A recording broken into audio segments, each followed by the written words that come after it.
We had an overnight bus from Uyuni back to La Paz, where we are at the highest international airport in the world, about to board that plane to Cusco.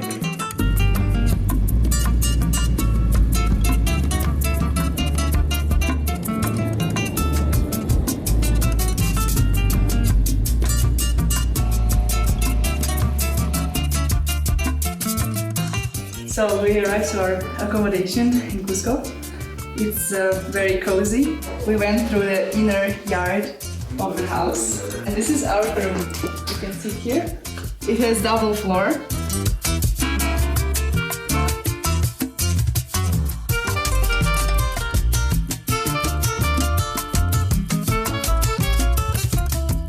We're in the Plaza das Armas of Cusco, and immediately we thought it's one of the nicest squares we've seen so far in this country. Today, we've spent most of the morning traveling. In the afternoon, we're just gonna have one of those free walking tours to see what it's all about. In Quechua, the language of the Inca and most of today's natives in Peru, Cusco means navel of the world. It was the capital of the Incas and is South America's oldest continuously inhabited city. From here, the Incas created the largest empire in the pre-Columbian era. The rich heritage is still seen in the colorful fabrics and plentiful fiestas and carnivals, where Andean culture and pagan ritual meet with colonial style and pious Catholicism.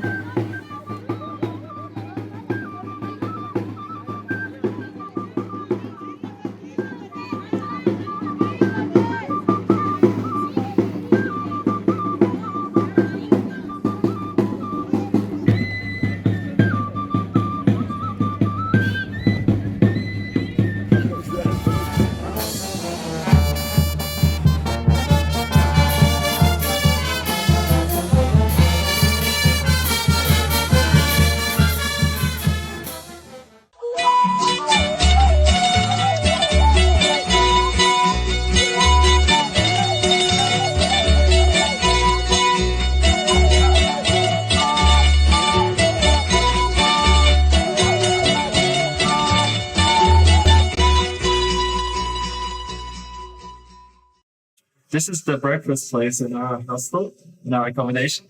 And as you see, we have a really nice view from here. It's our second day of Cusco, and actually our first real day at Cusco, since yesterday was only like half a day. And today we're ready to really delve into the city and its sights. And we'll start off by going to Saqsayhuaman.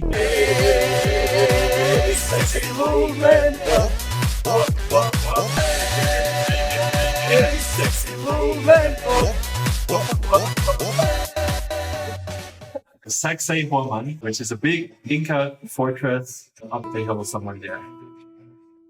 While we're on the way to Saqsayhuaman, I think it's time for some history lesson. So the Inca Empire had already existed for around 200 to 300 years. When Pachacutec, the 9th Inca was the name of the kings, started with a large expansion of the kingdom. It had reached its largest expansion by the time that the Europeans reached South America. However, when Francisco Pizarro and his 170 conquistadors landed in northern Peru in 1532, the Inca Empire was in a state of civil war. The previous Inca had died of smallpox, a disease brought by the Europeans. Two of his sons claimed his succession for themselves, but more on that later. We finally arrived to Saqsayhuaman. Saqsayhuaman was built by Pachacutec. He was the 9th Inca, and he built this to celebrate one of his conquests all through South America. And as you can see, these stones behind us, they are huge. They're the size of a person. So one of those stones is approximately 10 tons, and they brought them from a quarry that's 7 kilometers from here. But other stones are even more than 10 times heavier than this one. So behind me, this rock, it's the largest rock in Saqsayhuaman, and it has 128 tons and it's 9 meters high. The other big rock, it's only 88 tons, but it has 11 angles, which are perfectly fit with other stones. So, one of the most famous parts of this Inca architecture is how they put the stones together with no mortar and how they fit so exactly together. Now here there's one stone that was moved a bit. You can actually move it. In this wall we can see very well the zigzag shape of the wall that represents the lightning that this temple is sacred to. The Incas believe that thunder is very important. Without thunder there is no rain, without rain there is no harvest and crops.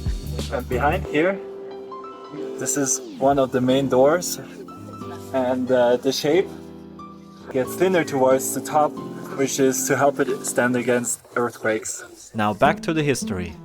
Atahualpa had just about won the civil war when a meeting with Pizarro was arranged. In this meeting, he was ambushed and captured by the Spaniards. He offered to fill his cell full of gold. The Spaniards then won the war against the leaderless kingdom through their superior weapons.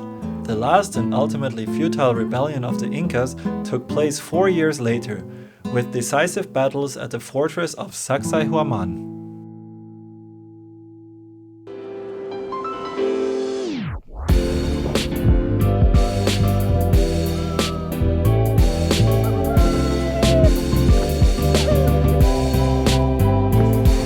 Okay. And now the really scary part starts. We're entering the darkness. Yeah, so without our flashlights in here, we wouldn't see anything. It's so tiny.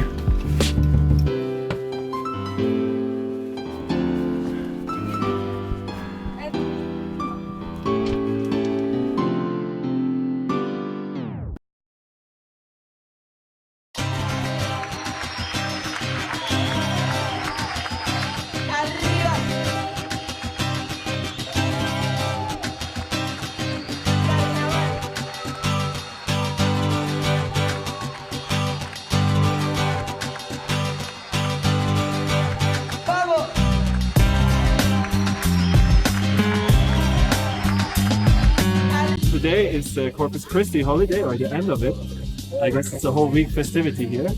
And just for this day, there is a special meal. It contains, I don't know, Guinea pig, chicken, marine algae, and special cheese, and this kind of fried egg with some vegetables. so seaweed. And this year, this is fish eggs. Caviar. You already tried it. How did you like it? I'm gonna try a bit less than this.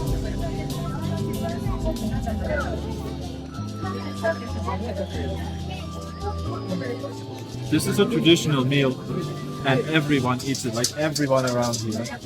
Yeah, so of course we had to try it, but most things in here are really weird. For example, this dried meat. It smells like it's like 3 years old or something. Which it probably is.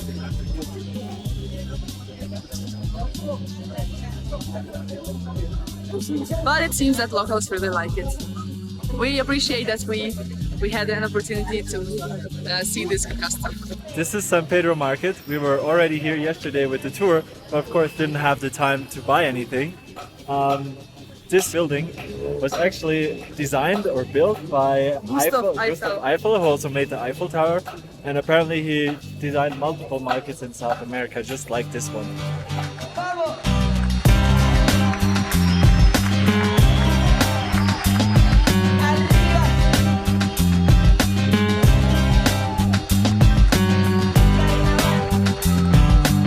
I love this market. They have so many fresh fruits. I think I'm gonna stay here forever.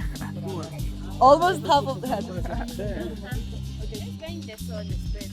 When I first saw this stuff in this market, I thought it was bamboo because it kind of looks like bamboo. Maybe not quite as straight, but it's actually sugar cane, and I bought some. Guess who got completely crazy and bought? How many of these did you just buy? 30, but for $20, so we got a really good price for this. They're like less than 20 cents each, like 15 cents. 30 freaking tiny llamas. Look how much we're struggling.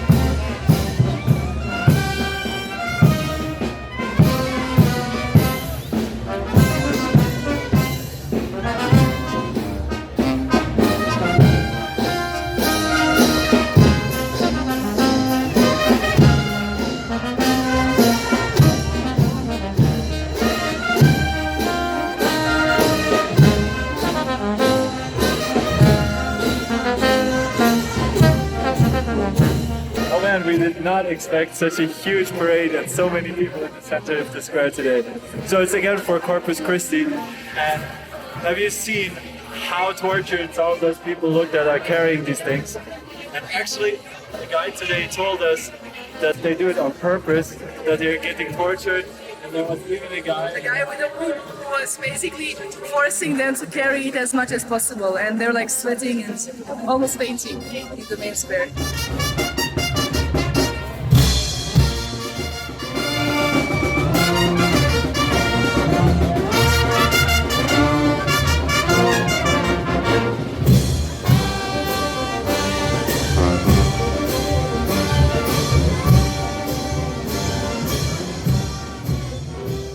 Here in Qorikancha, which means in Quechua golden courtyard. So this place used to be a big Inca temple, or many actually different Inca temples for different deities, and it's called golden courtyard because all these Inca buildings used to be lined with gold on the outside and inside. So according to my travel guide, there were a total of something like 1.5 tons of gold used on all these buildings around here. But of course, as soon as the Spanish arrived, they took everything and melted it, and nothing of that is still visible. But of course, the perfect stonework from the Incas still remains. Nowadays, it was converted to a convent by the Dominicans. So most of the higher up structures are sort of in colonial style, built by the monks. It's been a really long day.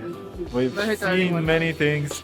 We spent tons of time in markets, bought like 5 sweaters, 30 llamas, and so now this is the last thing we are seeing in Cusco before we're starting with Sacred Valley and Machu Picchu later. And behind us is the 12-angled stone.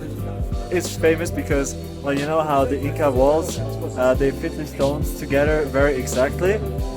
And this is a sort of extreme example where in order to fit that one big stone with the surrounding stones, they had to carve 12 different corners into the stone.